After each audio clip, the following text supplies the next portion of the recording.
Coucou, je vous retrouve aujourd'hui avec un nouveau tuto vidéo Art Journal.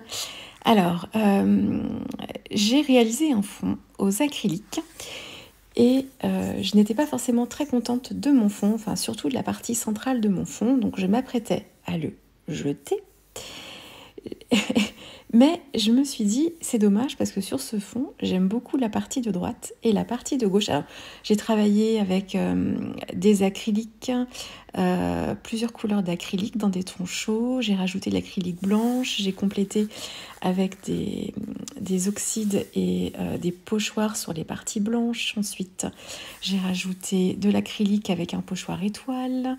Qu'est-ce que j'ai fait d'autre? J'ai ajouté du contraste avec des tamponnages tamponnés en noir sur les côtés.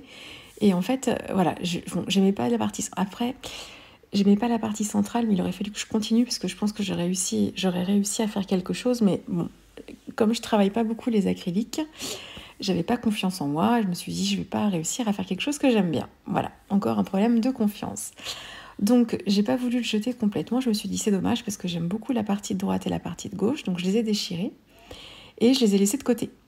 Et un peu plus tard, je me suis dit, c'est quand même dommage. Je suis dans l'art journal. Donc, dans l'art journal, on fait du collage.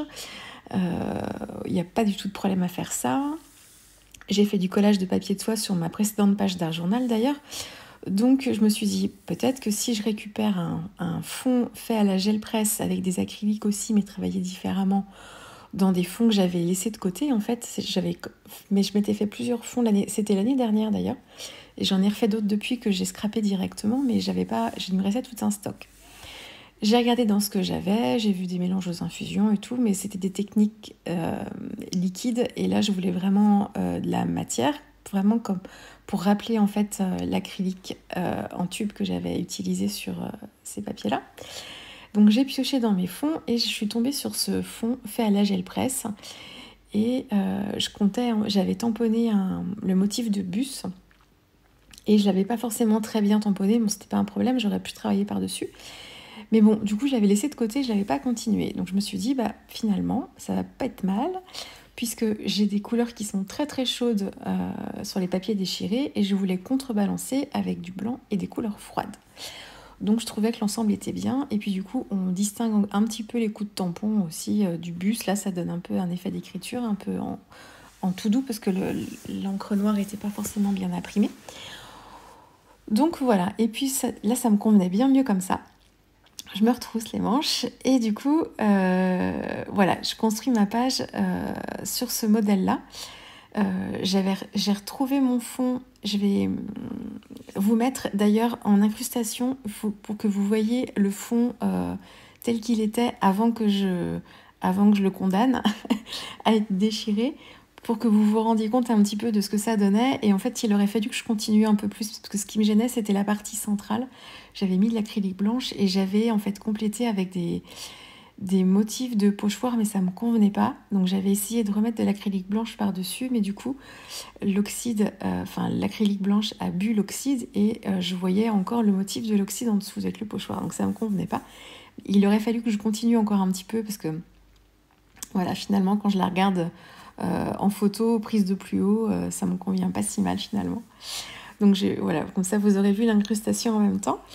Je vais faire une petite colorisation, donc je quitte pour mieux revenir les poupettes, puisque là je travaille sur un design de Jeannette Klein, et c'est un tampon digital en fait. Je vous ai dit quand je vous parlais des petites poupettes, si vous en cherchiez, c'est vrai qu'elles sont à peu près en rupture partout. Alors j'espère que le fournisseur va vite se réapprovisionner. Mais vous avez la designeuse, donc Jeannette Klein, qui a une boutique Etsy et qui vend des motifs digitaux, notamment ceux-là. Donc j'ai plusieurs personnages, mais j'ai notamment deux personnages en Duffelcoat ou en ciré ou en caban, enfin comme vous voudrez. Et du coup, je les ai imprimés, je les ai augmentés aussi, j'ai retravaillé la taille pour qu'ils soient un petit peu plus grands. Et je les ai imprimés sur mon imprimante. Donc moi, je me mets en impression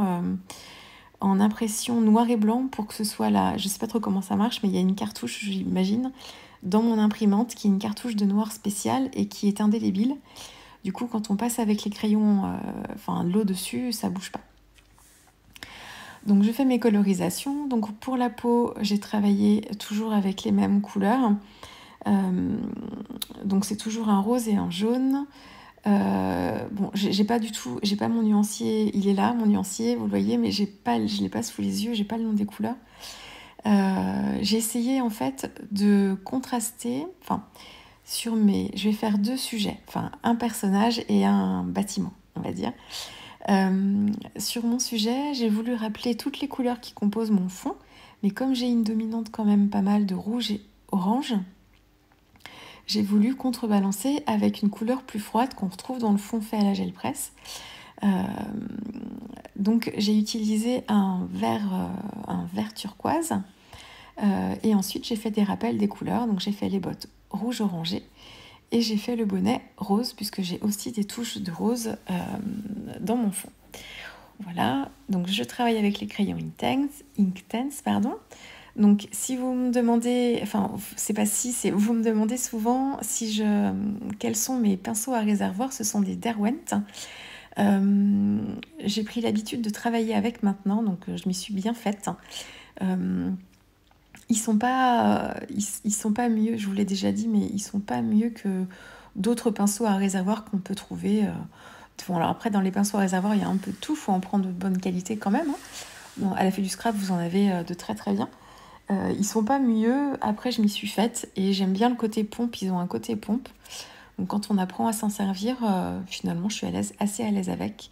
J'en ai 2, une à pointe fine et une à pointe médium. J'ai fait les cheveux blonds, voilà, donc je reprends les codes couleurs de ma page. Ensuite, pour compléter, je vais travailler, alors là je suis très très inspirée par l'univers de Art by Marlène, qui est un univers très enfantin, très naïf, limite burlesque par moments, parce qu'il y a des personnages qui sont vraiment, vraiment, vraiment burlesques. Et quand on regarde les vidéos de Marlène, de Art by Marlène, c'est un univers extrêmement coloré, donc ça pète de toutes les couleurs. Et une scrapeuse française qui est totalement dans cet univers aussi, c'est les couleurs de Laureline. Je vous mettrai sa chaîne YouTube et son Instagram sous la vidéo. Elle a un univers, Laureline, hyper coloré, ça pète de partout, c'est magnifique. Et on est tout à fait dans le genre de page qu'elle peut faire. Alors, je ne suis pas du tout de son niveau pour ça, parce qu'elle sait à merveille gérer les couleurs flashy. Mais si vous voulez aller faire un tour, et elle fait beaucoup de colorisation aussi, de coloriage pour adultes. Et c'est vraiment super beau ce qu'elle fait. Je vous mettrai sa chaîne YouTube et je vous mettrai le nom aussi, Art by Marlène. Je ne sais pas s'il y a une chaîne YouTube, je crois pas. C'est plus des vidéos Facebook, il me semble. Du moins pour ce que j'ai vu moi. Donc voilà, donc là c'est un motif d'une planche de tampon de Art by Marlène que j'ai trouvé à la Fée du Scrap. Et donc moi j'imagine que c'est un phare. Et je vais le coloriser. Donc là encore, je reste sur des couleurs froides avec le bleu, le vert turquoise. Je veux garder des zones de blanc. Donc il y a je fais une colorisation, une sur 2 en fait, pour garder du blanc. Et là, j'ai travaillé avec 3 crayons Derwent différents pour travailler les ombres. Voilà. Et les détails supplémentaires, je vais les faire comme pour ma petite poupette de droite. Je vais les faire dans les couleurs du fond. Donc j'ai un rouge orangé et donc pour la petite cabane là qui est proche du phare. Et ensuite c'est un rose. J'ai mon crayon là, celui que j'utilise là, c'est le Scarlett quelque chose et je l'imaginais rose, mais en fait il est un peu plus coquelicot.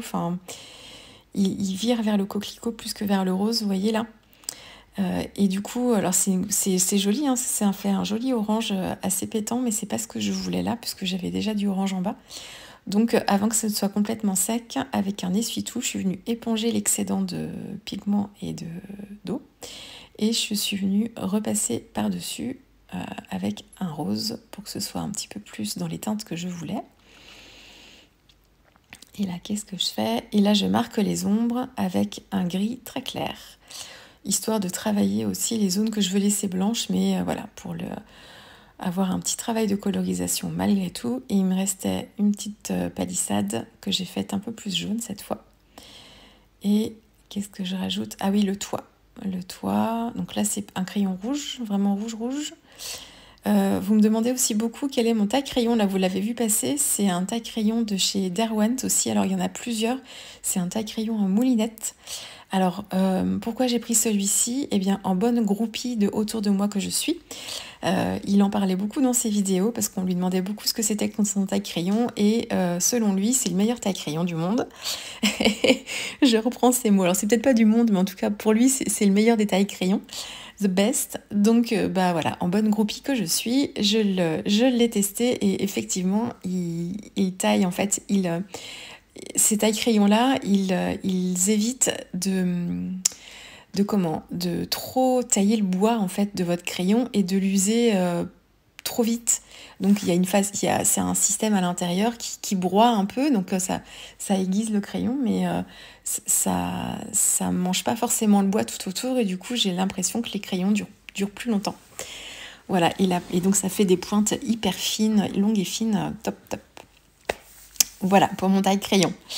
Je persiste avec mon glossy parce que je trouve ça tellement beau une fois que c'est bien sec. Donc c'est le Glossy Accent, c'est le glossy, là on me demande ça aussi souvent, c'est le Glossy Accent de Ranger, je sais pas s'il en existe d'autres, moi je connais que celui-ci. Il y a une version Accent Glossy et une version crackled je crois, que j'ai pas d'ailleurs, mais il faudrait que je prenne. La fille me l'avait proposé quand elle l'avait rentré, et c'est vrai que sur le moment j'avais dit bah non, c'est pas trop mon truc, et puis en fait vu que je vire de plus en plus vers le mix média, là vous voyez, là c'est on est un peu dedans quand même, je me dis que pourquoi pas un effet craquelé sur certains motifs, ça pourrait être sympa aussi. Donc il faut que je repasse encore commande, c'est pas comme si j'avais passé commande hier. Voilà, bref pour la parenthèse. Donc je continue mon petit travail, mon fond étant bien travaillé avec mon papier déchiré là, j'ai pas besoin d'en mettre des caisses non plus, hein, donc je rajoute juste une petite ligne de sol pour le fard et pour ma petite poupette. C'est un tampon Studio Light. Comment il s'appelle? Je sais pas. Il était à la Fée du Scrap aussi. Il y a Create dedans. Il y a un cœur, il y a la croix. J'ai utilisé les croix aussi que j'ai tamponnées et détourées. Et pour le titre, dans la planche de tampon digital de ma petite poupette, il y avait le titre Stay Warm and Cozy, je crois que c'est ça. Et du coup, j'ai utilisé le warm, je l'ai retamponné avec une planche d'alphabet Florilège Design pour avoir un mot plus gros. Et puis autrement, j'ai dépioté le titre de la planche de tampon digital pour récupérer le stay, le end et le cozy pour compléter mon titre. Et puis voilà, et puis rien de plus sur celle-ci. Voilà, mais écoutez, j'espère que cette petite vidéo vous aura plu. Si c'est le cas, n'hésitez pas à mettre des petits pouces en l'air, à vous abonner si ce n'est pas déjà fait, à vous activer la petite clochette si vous voulez être prévu de mes vidéos. Puis vous avez vu, j'ai changé un petit peu ma présentation. Là, mon filigrane a changé. Ça fait très longtemps que je voulais me faire des vignettes. Et j'avais commencé à travailler sur le sujet, mais j'avais pas forcément finalisé. J'ai profité d'une insomnie il n'y a pas longtemps pour pouvoir travailler un peu plus dessus. Voilà, au moins ça sert à quelque chose quand on n'arrive pas à dormir. Donc j'en ai profité, voilà. Donc j'espère que c'est quelque chose qui vous plaît. Ça change un petit peu, mais c'est quelque chose que je voulais faire depuis longtemps. Donc voilà, n'hésitez pas à me dire si c'est quelque chose qui vous plaît ou si vous préfériez les photos d'avant, mais moi j'aime bien comme ça, donc je pense que ça va rester un petit peu comme ça. Il y a des choses qui peuvent évoluer aussi, parce que mon filigrane, là, je sais pas si c'est bien pratique comme ça. Donc bon, je vais voir au fur et à mesure, je ferai peut-être quelques petits changements, ce sera la surprise pour vous. Voilà, je vous dis à très vite avec un prochain tuto. Au revoir.